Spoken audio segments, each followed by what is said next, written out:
नमस्कार दोस्तों, स्वागत है आपका माधव क्लासेस में। देखिए, आज है संडे और आज है 12 अप्रैल और हम संडे को पूरे वीक का रिवीजन करते हैं। तो हमारा पहला क्वेश्चन है आज का, एनसीईआरटी को विशिष्ट श्रेणी के अंतर्गत मान्यता विश्वविद्यालय दर्जा किस मंत्रालय द्वारा दिया गया है? तो राइट आंसर हो जाएगा शिक्षा मंत्रालय द्वारा। देखिए, शिक्षा मंत्रालय ने विश्वविद्यालय अनुदान आयोग की सलाह पर एनसीईआरटी को एक विशिष्ट श्रेणी के अंतर्गत मान्यता विश्वविद्यालय का दर्जा दिया है। अब एनसीईआरटी स्वयं के स्नातक, स्नातकोत्तर और डायरेक्टर कार्यक्रम शुरू करने व डिग्री प्रदान करने के लिए सक्षम हो गया है।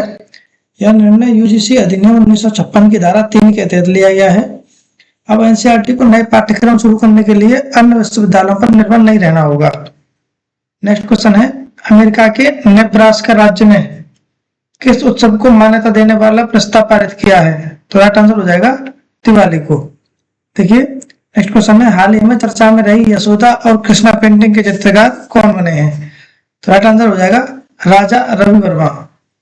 तो मुंबई के एक ऑक्शन में राजा रवि वर्मा की फेमस यशोदा और कृष्णा पेंटिंग रिकॉर्ड 167 रुपए में बिकी है। 167 करोड़ रुपए में बिकी है। पेंटिंग को Cyrus serum institute of India के फाउंडर साइरस एस पूनावाला ने खरीदा है। रवि वर्मा की यशोदा और कृष्णा 1890 के दशक की ऑयल पेंटिंग है। यशोदा और कृष्ण ऑयल पेंटिंग ऑक्शन में बिकी मॉडर्न इंडियन आर्ट की सबसे महंगी पेंटिंग हो गई है। नेक्स्ट क्वेश्चन है, बोधना शिवानंदन किस देश की नंबर 1 महिला शतरंज खिलाड़ी बनी है? तो राइट आंसर हो जाएगा इंग्लैंड की। ये 11 वर्षीय भारतीय मूल की शतरंज खिलाड़ी बोधना शिवानंदन अप्रैल 2026 की फिडे रेटिंग के अनुसार इंग्लैंड की नंबर 1 महिला शतरंज खिलाड़ी बन गई हैं। उन्होंने इंग्लैंड की लेन याओ को पीछे छोड़कर नई उपलब्धि हासिल की है और दुनिया के शीर्ष 100 महिला खिलाड़ियों में शामिल होने वाली सबसे कम उम्र की खिलाड़ियों में से एक है। बोधना शिवानंदन ने 2025 में 10 साल 5 महीने और 3 दिन की उम्र में ग्रैंड मास्टर पीटर वेल्स को हराने वाली सबसे कम उम्र की महिला बनकर इतिहास रचा था। नेक्स्ट क्वेश्चन है, जन विश्वास प्रावधान संशोधन विधेयक 2026 के तहत कितने केंद्रीय कानूनों में संशोधन किया गया है? तो राइट आंसर हो जाएगा 79 में। देखिए, इसके अलावा 1000 अपराधों पर विचार होगा जिनमें से भेद पुराने और गैर जरूरी प्रावधानों को बदले जाएंगे। किस प्रकार के कानून बदले जाएंगे? तो छोटे अपराधों से जुड़े प्रावधान जैसे लाइसेंसिंग, पंजीकरण, दस्तावेजी त्रुटियां और तकनीकी उल्लंघन में जैसे रिपोर्टिंग में देरी, फॉर्म में गलती, अनुपालन संबंधी प्रावधान में जिन्हें पहले अपराध माना जाता था अब उन्हें दंडात्मक जुर्माने या प्रशासनिक कार्रवाई में बदल दिया गया है। नेक्स्ट क्वेश्चन है, सीएमएस को 15 सम्मेलन कहाँ आयोजित किया गया है? तो राइट आंसर हो जाएगा ब्राजील में। देखिए, नेक्स्ट क्वेश्चन है, अंतरराष्ट्रीय नवीकरणीय ऊर्जा एजेंसी इरेना की नवीनतम रिपोर्ट के अनुसार 2025 में भारत दुनिया का कौन सा सबसे बड़ा नवीकरणीय ऊर्जा बाजार बन गया है? राइट आंसर हो जाएगा सेकंड। देखिए, भारत तीसरा बन गया है, थर्ड। देखिए, इंटरनेशनल रिन्यूएबल एनर्जी एजेंसी के अनुसार वर्ष 2025 में भारत दुनिया का तीसरा सबसे बड़ा रिन्यूएबल मार्केट बन गया है। फरवरी 2026 तक भारत की कुल इंस्टॉल्ड सोलर कैपेसिटी 143.6 गीगावाट तक पहुंच गई है। पीएम सूर्य घर योजना के तहत अब तक 3 मिलियन 30 लाख से अधिक घरों में रूफटॉप सोलर इंस्टॉलेशन का आंकड़ा पार कर लिया गया है। ऐसी योजना का लक्ष्य FY 2027 तक 1 करोड़ घरों तक कवर करना है। भारत की total install power capacity 500 gigawatt पार कर गई है। नेक्स्ट क्वेश्चन है, म्यांमार के नए राष्ट्रपति के रूप में किसे नियुक्त किया गया है? तो राइट आंसर हो जाएगा मेन आंग हलाइंग को। देखिए, म्यांमार की कैपिटल नापतेंड्यू है। करेंसी म्यांमार क्या है? इसका पुराना नाम बर्मा है। 1989 में सेना ने ही आधिकारिक तौर पर देश का नाम बर्मा से बदलकर म्यांमार कर दिया था। ब्रिटिश रूल के दौरान म्यांमार बर्मा 1937 तक रहा। ब्रिटिश इंडिया का ही एक हिस्सा था। म्यांमार इंडिया के 4 राज्यों के साथ सीमा साझा करता है, अरुणाचल प्रदेश, नागालैंड, मणिपुर और मिजोरम। देखिए, we the people of India decoding a nation symbol पुस्तक के लेखक कौन है? तो राइट आंसर हो जाएगा TM कृष्णा। TM कृष्णा के बारे में जानते हैं तो इनका पूरा नाम थोडूर मधुभूषी कृष्णा है। इनका जन्म 22 जनवरी 1976 चेन्नई में हुआ था।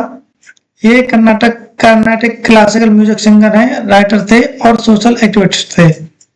इन्हें रमन मैग्सेसे अवार्ड 2026 सामाजिक कार्यों और कला के लिए दिया गया था। नेक्स्ट क्वेश्चन है सत्ताराम तपस्वी राजा की पुस्तक के लेखक कौन है? तो राइट आंसर हो जाएगा अजय कुमार भल्ला। देखिए पुस्तक है सत्ताराम तपस्वी राजा, इसका विमोचन अजय कुमार भल्ला ने किया, जो मणिपुर के राज्यपाल हैं।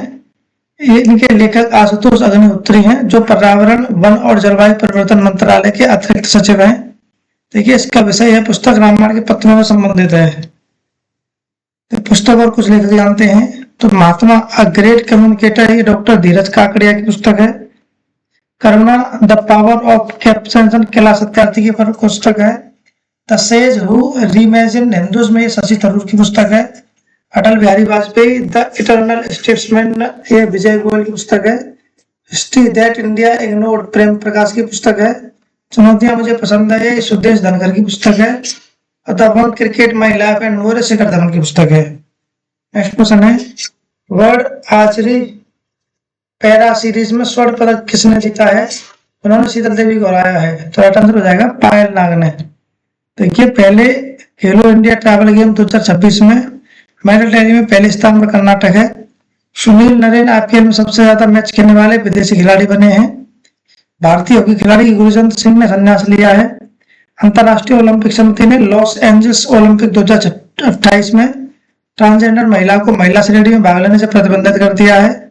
ICC player of the month फरवरी के अरुंधति रेड्डी चुनी गई हैं। नेक्स्ट क्वेश्चन है डोपिंग के कारण अयोग्य घोषित किए गए एथलीटों की एथलेटिक्स इंटीग्रिटी यूनिट की सूची में पहला स्थान किस देश ने हासिल किया है? तो राइट आंसर हो जाएगा भारत ने। देखिए विश्व का सबसे प्रदूषित देश पाकिस्तान और भारत को 6वां स्थान मिला है। वैश्विक आतंकवाद सूचकांक 2026 में पहला स्थान पाकिस्तान और भारत को 13वां स्थान मिला है। वर्ल्ड हैप्पीनेस रिपोर्ट 2026 में पहला स्थान फिनलैंड और भारत को 16वां स्थान मिला है। यूएन वुमेन रिपोर्ट 2026 में महिलाओं के पास पुरुषों की तुलना में केवल 64% कानूनी अधिकार हैं। नेक्स्ट क्वेश्चन है न्यूकेसल रोग कई यूरोपीय देशों में तेजी से फैल गया है, यह किस वायरस के कारण होता है? राइट आंसर हो जाएगा APMB1 वायरस के कारण। देखिए कुछ रोग और उनके बारे में जानते हैं तो कोविड-19 ये SARS-CoV-2 के वायरस के कारण फैला। इन्फ्लुएंजा फ्लू इन्फ्लुएंजा वायरस के कारण फैलता है। डेंगू ज्वर ये अरबू वायरस के द्वारा फैलता है। एड्स HIV वायरस के द्वारा फैलता है। पोलियो माइलाइटिस के द्वारा फैलता है। हेपेटाइटिस ABCDE ये हेपेटाइटिस वायरस के द्वारा फैलता है। खसरा वायरस के द्वारा। चमकी बुखार मस्तिष्क ज्वर ये एंटेरो वायरस के द्वारा फैलता है और रेबीज वायरस के द्वारा फैलता है। नेक्स्ट क्वेश्चन है प्रसिद्ध ओडिया लेखिका डॉक्टर प्रतिभा राय को किस सम्मान से सम्मानित करने की घोषणा की गई है? तो राइट आंसर हो जाएगा पद्म विभूषण से। देखिए साहित्य अकादमी के बारे में जानते हैं। देखिए भारत की भाषाओं में साहित्य को बढ़ावा देने के लिए समर्पित है। गठन इसका 12 मार्च 1954 को हुआ था। इसका मुख्यालय दिल्ली में है। अध्यक्ष माधव कौशिक है। प्रसिद्ध ओडिया लेखिका डॉक्टर प्रतिभा राय को यह साहित्य अकादमी से दिया गया था। किससे? साहित्य अकादमी पुरस्कार से। नेक्स्ट क्वेश्चन है देखिए प्रमुख हिंदी साहित्यकार जानते हैं तो हिंदी साहित्य अकादमी पुरस्कार 2025 ममता कालिया जीते जी के लिए मिला है। अंग्रेजी साहित्य अकादमी पुरस्कार नवतेज सन्ना के लिए मिला है। संस्कृत साहित्य अकादमी पुरस्कार महापोध्याय स्वामी भद्रदेश देवदास जी के लिए मिला है।